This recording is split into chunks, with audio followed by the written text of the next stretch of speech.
Geldi. Salamatdır, sen var ha. Sen var ha, bomba kimi olansan, özün məhəllə şahısan. Özün də ki, məni tanıysan, arvadlarısın öldən, deyil mən, hə?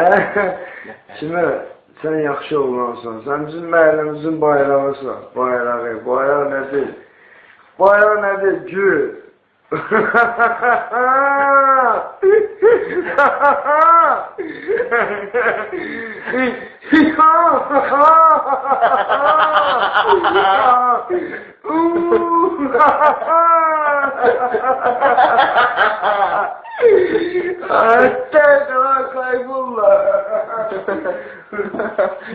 Kime?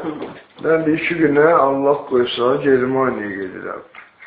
Allah koysa Armaqda. Orada qələmdə nə gətirəcəm? Armaqdan, gözəlik maskalar. Bir deyəsən nə gətirəcəm? Gözəl ət gətirəcəm.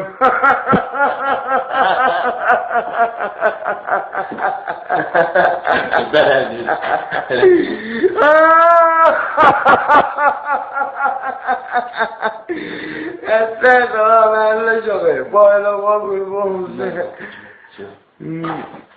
Bir dəvə sözü bax.